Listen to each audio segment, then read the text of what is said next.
اس میں اللہ تعالیٰ نے جنات کی تبلیغ کا تذکرہ کیا ہے. ہوا یہ تھا کہ رسول اللہ صلی اللہ علیہ وسلم قرآن مجید کی تلاوت فرما رہے تھے تہجد میں. مسجد جن وہاں مکہ میں موجود بھی ہے. تو جنات کا ایک وفد وہاں سے گزرا. انہوں نے جب قرآن سنا تو بڑے حیران ہوئے. یہ تو بالکل ویسا کلام ہے جیسا موسیٰ علیہ السلام پر نازل ہوئی تھی تورات اور حضرت عیسیٰ پہ انجیل. یہ تو بالکل ویسا کلام ہے. یعنی ان کو اندازہ ہوا کہ یہ پیغمبر ہیں. وہ ہو سکتا ہے جن بھی پڑھے لکھے ہوں, یعنی اہل کتاب میں سے ہوں. تو وہ اچھا اس میں توحید کا بیان بھی تھا. تو وہ جنات جا کے اپنی قوم کو تبلیغ کرنے لگے. اچھا پھر ایک اور واقعہ یہ ہوا تھا کہ جنات جب آسمانوں پہ جاتے تو شہاب ثاقب کے ذریعے ان کا آسمانوں پہ داخلہ بند کر دیا گیا. تو یہ خبر بھی جنات میں پھیل گئی کہ پہلے ہم جاتے تھے کچھ نہیں ہوتا تھا, اب جانا روک دیا جا رہا ہے. یہ جو شہاب ثاقب ہوتے ہیں نا, چنگاریاں, اس پہ سائنسدان اعتراض کرتے ہیں یہ تو ویسی رگڑ لگنے سے وہ یعنی ستاروں کی ایک ٹکڑے, سیاروں کے ٹکڑے ٹوٹتے ہیں, رگڑ دگنے سے یہ ہوتا ہے. تو یہ کوئی اسلام کے منافی نہیں ہے. اللہ تعالیٰ کسی جن کو مار سکتے ہیں, اس کے فرشتے کسی جن کو مار سکتے ہیں اس کے ذریعے, رگڑ بھی لگے اور وہ جل بھی جائے اور جن بھی مر جائے. تو اس میں کون سا کوئی وہ, ہمیں جن تھوڑی نظر آ رہا ہے, ہمیں تو وہ شہاب ثاقب جاتا ہوا نظر آ رہا ہے. اور یہ بھی ضروری نہیں ہے کہ جب بھی شہاب ثاقب ٹوٹے تو کوئی جن ہی مر رہا ہو, اس سے اتفاقی حادثہ بھی ہو سکتا ہے. یہ تو اسلام نے یہ نہیں کہا کہ جب بھی آسمان پہ آپ کو رگڑتا ہوا ستارے کا ٹکڑا نظر آئے گا تو وہ جن ہی ہے جس کے پیچھے جا رہا ہے. وہ بعض دفعہ ایسے ہوتا ہے کہ جنات کا تعاقب ہوتا ہے اس کے ذریعے. تو یہ نبی کے دور میں ہوا. اور اس کی دلیل یہ ہے کہ جب قرآن کی آیتیں نازل ہوئی نا کہ جنات نے کہا کہ ہم جب جاتے ہیں تو شہاب ثاقب آتا ہے, تو اس پر کسی مشرک نے اعتراض نہیں کیا کہ یہ تو پہلے بھی آ رہے تھے, اب تھوڑی آ رہے ہیں, کوئی نیا واقعہ تھوڑی ہے, یہ تو پہلے بھی آ رہے ہیں. تو جنات نے یہ کہا کہ ہم نے دیکھا ہے کہ ہمارا اوپر داخلہ بھی کیا ہو گیا, منع ہو گیا. تو دنیا میں کوئی بڑا واقعہ ہوا, تو واقعہ انہوں نے دیکھا کہ بھائی یہ قرآن نازل ہو رہا ہے اور یہ کوئی دنیا میں نیا مذہب آیا ہے اور یہ پیغمبر ہیں.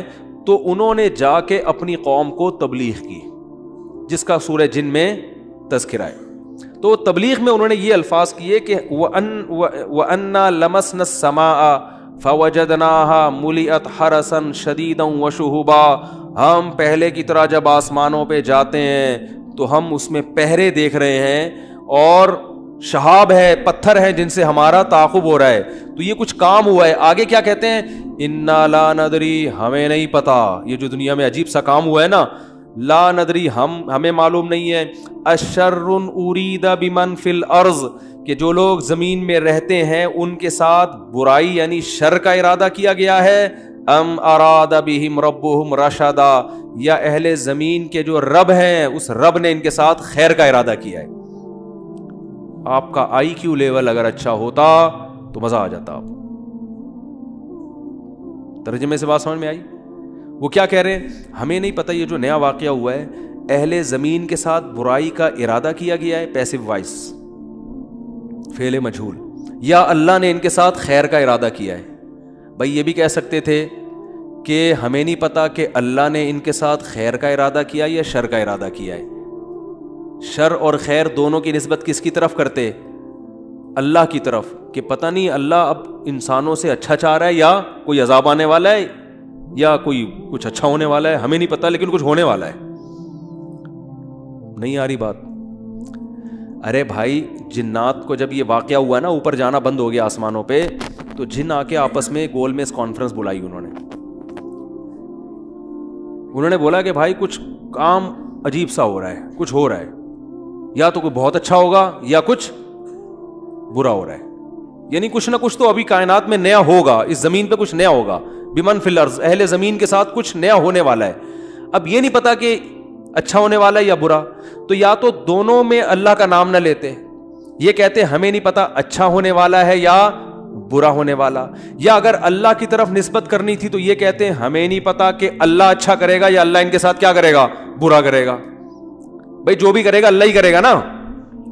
یا تو اللہ کی طرف منسوب کرو اچھائی کو بھی اور برائی کو بھی, کہ ہمیں نہیں پتا کہ اللہ نے جو آسمان میں پہرے لگا دیے ہیں تو اب اللہ کا ارادہ ہے کہ اہل زمین کے ساتھ کچھ بہت اچھا کرے گا یا اللہ ان کو سزا دے گا, کوئی برا ہوگا ان کے ساتھ. لیکن جنات کا انداز دیکھو, وہ کہہ رہے ہیں جب برائی کی بات آئی تو اللہ کا نام درمیان سے غائب کر دیا. اشر اریدا, اریدا جو میرے تفسیر کے لیکچر سن رہے ہیں نا اسپیچز چینل پہ, ان کو پتا ہے اریدا اکریما کی طرح ہے, پیسو وائس, ارادہ کیا گیا ہے. کس نے کیا یہ نہیں بتا رہے, کیا تو اللہ نہیں ہے. برائی کا ارادہ کیا گیا ہے زمین والوں کے ساتھ, یا اللہ نے اچھائی کا ارادہ کیا ہے؟ اب آئی سمجھ میں؟ اب بھی اگر نہیں سمجھ میں تو آئی کیو لیس لوگ ہیں آپ لوگ. پھر وہی پہلی ہے کہ وہ جو سیٹھ صاحب تھے نا, بے وقوف تھے, اپنے شاگرد سے کہہ رہے ہیں, اپنے ملازم سے, کہ ایسی پہیلی پوچھ کہ اس کا جواب میں بتا سکوں, ورنہ بے عزتی ہو جائے گی نا. اور اگر نہیں بتایا نا میں نے اس پہیلی کا جواب, تو میں تجھے چھوڑوں گا نہیں, تیری گردن اڑا دوں گا میں. اب پہلی پوچھ لیکن آسان, تاکہ میری عزت بھی ہو جائے کہ بھائی سیٹھ نے پہیلی کا جواب دیا ہے, جب جواب دوں گا عزت ہوگی, بھائی بڑے ذہین ہیں آپ. تو آہستہ سے اس کو کان میں کہہ دیا کہ ایسی پوچھنا کہ مجھے جواب اس کا آ بھی جائے, اتنی مشکل نہ ہو. اب یہ جو ملازم تھا نا, یہ گرو کہتے ہیں نا اس کو, گرو کہتے ہیں کیا, چیلا کہتے ہیں, چیلا یا چیلا, بچہ بڑا ہوشیار ہے ماشاء اللہ, چیلا. تو وہ چیلا کے اب سوچنے لگا کہ یار ایسی پہلی پوچھو کہ بہت آسان ہو. اب اس نے پہلی سوچ کے آیا. سرائکی میں یہ لطیفہ ہے اصل میں, دیکھو ہک چانٹ مرے سا سدھا تھیا ویسے, یہ میں نے ایک لفظ سیکھا ہے ابھی سرائکی کا. اب کسی کا مطلب نہ پوچھنا, وہ چماٹ لگا دے گا آپ کو کھینچ کے. دیکھو ہک چانٹ مرے سا سدھا تھیا ویسے, ٹھیک ہے نا. تو یہ کسی سے کہنا نہیں, ورنہ کوئی گارنٹی نہیں ہے, ٹھیک ہے نا. تو وہ جو تھا نا, اس میں اس نے پہلی سوچی, اس نے کہا حضور, اب مجھے پوری سرائکی تو آتی نہیں نا, وہ ہمارے حضرت سرائکی میں سناتے تھے یہ لطیفہ, وہ مزہ سرائکی میں ہی ہے. خیر, ہک مخلوق ہے, پونچھ گھمیندی ہے, چولہے کے گرد گھومدی ہے, تے میاؤں میاؤں کریندی ہے بھائی. پونچھ بلی ہے نا, سب کو پتا ہے بھائی, اور چولہے کے گرد اکثر گھومتی, اور آخر میں کمبخت نے یہ بھی بتا دیا کہ میاؤں میاؤں کریندی ہے, کہ یار ایسا نہ ہو یہ کوئی شیر اور چیتا کو لے آئے. اب یہ کھوپڑی اس کی کام نہیں کر رہی نا, آئی کیوں. اب یہ گھنٹہ بیٹھ کے سوچ کے کہتا ہے یار کس مصیبت, کہہ رہے کوکیڑ مرغا نا. اب یہ جو چیلا تھا نا, اس نے بولا اگر میں نے بول دیا نا کہ یہ غلط ہے تو میری تو ایسی کی تیسی. اور یہ تھا ڈیڑھ ہوشیار. یہ اگر یہ کہہ دیتا کہ جی یہ جو ہے کیا نام ہے صحیح جواب دیا, تو اس کو یہ شبہ تھا کہ جو میرا گرو ہے وہ کہے گا کہ یہ شاید 2 نمبری کر رہا ہے. تو اس نے بڑی چالاکی سے ایک کام کیا, اس نے بولا حضور لگتا ہے کسی نے دسیا ہے, یعنی اتنی مشکل پہلی میں نے پوچھی تھی اور آپ نے بالکل درست جواب دیا, یہ کسی نے یقیناً آپ کو بتایا ہے. تو جواب کہتے ہیں نہیں, عقل جی دوڑ ہے, عقل کی دوڑ ہے بھائی. ادھر کیا ہے یہ, عقل جی دوڑ ہے. ہمارے ادھر ایسی پڑھتے تھے, عقل جی دوڑ ہے, عقل کی دوڑ ہے بھائی یہ. تو میں نے اتنی ڈیٹیل میں آپ کو بتایا, اب بھی سمجھ میں نہیں آ رہا کہ جنات کیا کہہ رہے ہیں, انا لا ندری, ہمیں نہیں پتا, اشر ارید بمن فی الارض, کے زمین والوں کے ساتھ شر کا ارادہ کیا گیا ہے, ام اراد بہم ربہم رشدا, یا رب نے خیر کا ارادہ کر لیا ہے. تو کتنی تمیز ہے جنات میں ہے بھائی. حالانکہ شر کا ارادہ بھی اگر کیا ہے تو اللہ نے کیا ہے, خیر کا ارادہ بھی کیا ہے تو کس نے, لیکن قرآن جنات کے ان الفاظ کو نقل کر کے, قرآن نا سمندر ہے, بہت سارے مضامین قرآن میں ہوتے ہیں, ایک ایک آیت میں بہت ساری چیزیں نکل رہی ہوتی ہیں. تو یہاں یہ جہاں یہ بات ثابت ہو رہی ہے, تبھی تو فقہاء نے بیان کیا نا کہ قرآن اور حدیث سے استدلال 4 طریقوں سے ہوتا ہے, عبارت النص, اشارت النص, اقتضاء النص اور دلالت النص. 4 طریقے ہیں جہاں سے فقہاء قرآن و سنت سے مسائل نکالتے ہیں, جو اصول فقہ میں پڑھائے جاتے ہیں. جو آج کل جو نئے محقق آ رہے ہیں نا مارکیٹ میں, انہوں نے ان میں سے کوئی اصول بھی نہیں پڑھا ہوتا.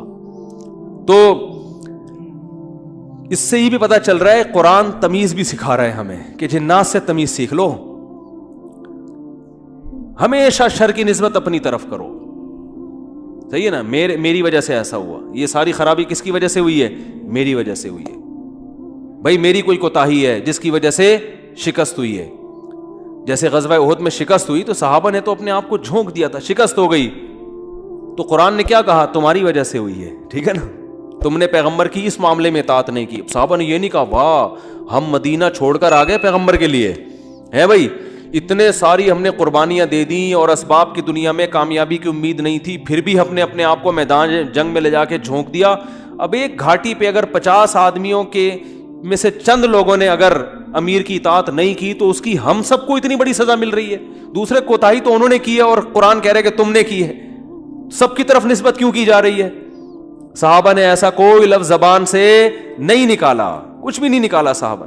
اے اللہ ہماری غلطی ہے, ہم استغفار کرتے ہیں, آئندہ یہ کوتاہی نہیں ہوگی. کیسا کامیابی کے اصول ہیں یہ.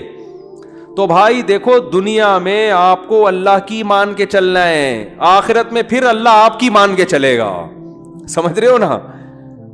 پھر آخرت میں اللہ کہے گا کہ وَلَكُمْ فِيهَا مَا تَشْتَهِي أَنفُسُكُمْ, تمہیں زبان سے نہیں بولنا پڑے گا, جو دل میں تمہارے خیال آئے گا نا, خواہش پیدا ہوگی, اس دل کی خواہشات کو اللہ وہاں پورا کرے گا.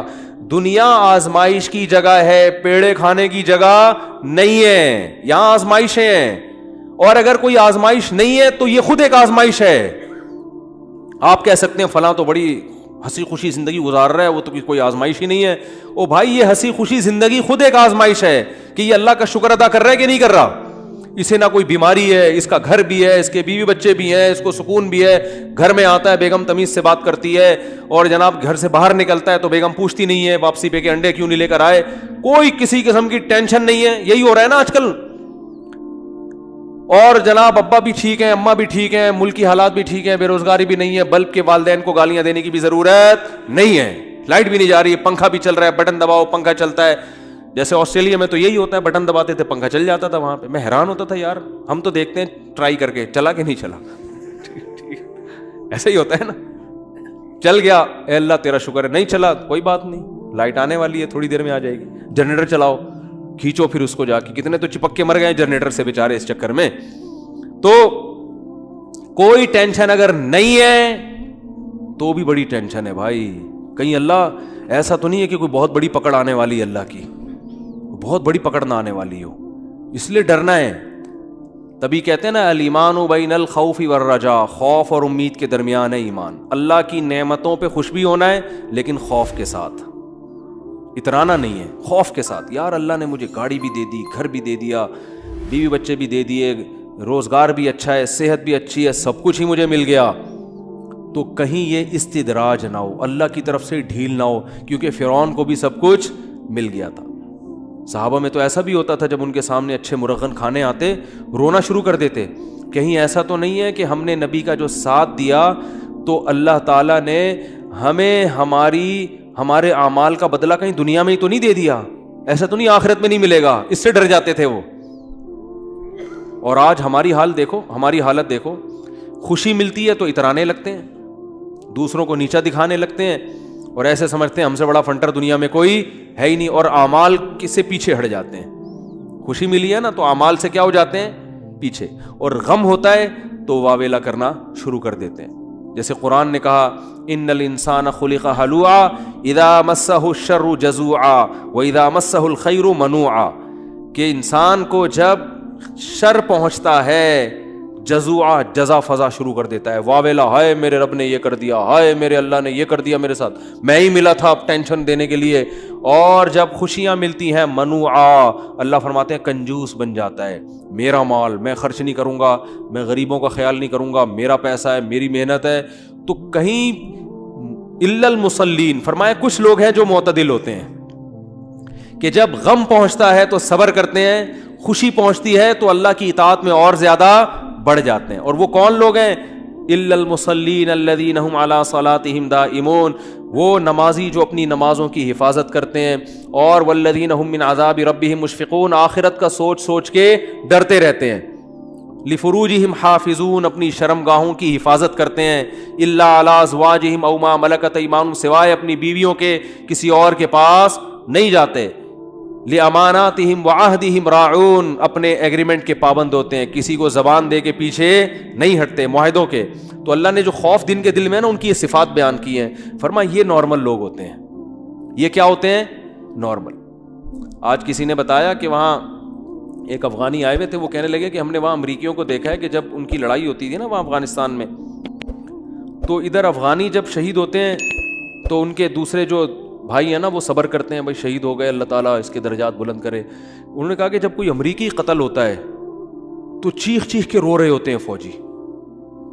تو یہ ایک اسلام کا ایک صاف نظر آتا ہے کہ مسلمان غم کیسے جھیلتا ہے, اور جس کا آخرت پر ایمان نہیں ہے, حالانکہ ان کی فوج میں موٹیویشنل اسپیکر بہت ہوتے ہیں جو ان کو موٹیویٹ کرتے رہتے ہیں ملک, لیکن وہ کہتے ہیں ذرا سا زخم ہوتا ہے ایسا چیختے ہیں. ہمارے ہاں بچے بھی ایسے نہیں روتے جیسے فوجی رو رہے ہوتے ہیں, ایسا چیخ رہے ہوتے ہیں اور ایسا ایک دوسرے کے گلے مل رہے ہوتے ہیں, یار تیری ٹانگ ٹوٹ گئی, ہاں ہاں ہاں. وہ تو ایسے کئی لوگوں نے بتایا جو بھی آتے رہتے ہیں نا وہاں سے, آنا جو افغانی تو آتے ہیں یہاں تجارت کے لیے, تو کہتے ہیں ہم جب دیکھتے ہیں نا اس طرح کہیں لڑائی ہو رہی ہو افغانیوں میں اور ان میں جو آپس میں لڑائی ہو رہی ہے, تو اس میں یہ منظر ہمیں دیکھنے کو ملتا ہے کہ وہ چیخ رہے ہوتے ہیں اور جب ان کے زخم ہوتے ہیں تو کچھ بھی نہیں, آرام سے بیٹھے ہوئے تھوڑا کرا رہے ہیں بس, اور کچھ نہیں. یہی حال میتوں پہ بھی ہے. آپ دیکھ لو, دیندار اگر واقعی دیندار ہے وہ میت پہ چیخو پکار